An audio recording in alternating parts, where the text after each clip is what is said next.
హైదరాబాద్ లో కొత్తగా మరో పాస్పోర్ట్ సేవా కేంద్రాన్ని ఏర్పాటు చేసేలా కేంద్రం చొరవ చూపాలని మంత్రి శ్రీధర్ బాబు కోరారు.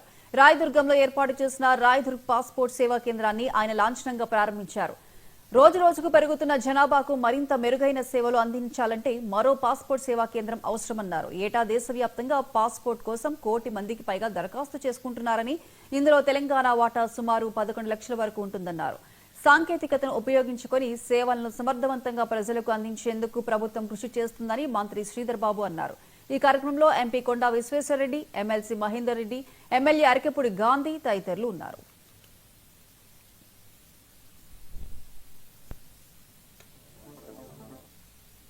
పెద్ద ఎత్తున ఎక్కడ చూసినా కానీ ఈరోజు అమెరికా కానీ, మిడిల్ ఈస్ట్లో కానీ, అదేవిధంగా ఆస్ట్రేలియాలో కానీ, లండన్ అంటే ఇటు సైడ్ వైపు అన్ని వైపులకు సంబంధించి మన ప్రాంతవాసులు మరి ఆసియా ఖండంలో అన్ని ఖండాలలో వారు చదువు కోసమో ఉద్యోగరీత్యో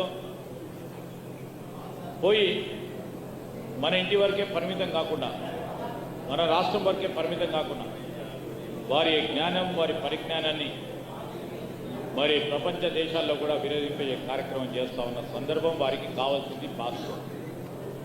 మేము చూసాం, మేము చిన్నప్పుడు ఏదో పాస్పోర్ట్ పెట్టుకుంటే 2 నెలలు అవుతూ ఉంటుంది. పోలీస్ వెరిఫికేషన్తో పాటు వారు వచ్చినప్పుడు ఒక్కరోజు కాదు 2-3 రోజులు వారు ఎప్పుడు వస్తారా అని చూడడానికి 2-3 రోజులు వెయిట్ చేస్తూ ఉంటాయి.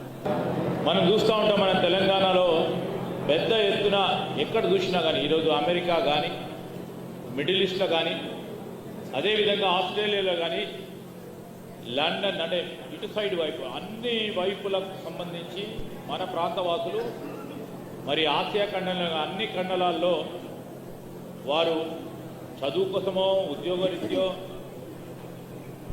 పోయి మన ఇంటి వరకే పరిమితం కాకుండా, మన రాష్ట్రం వరకే పరిమితం కాకుండా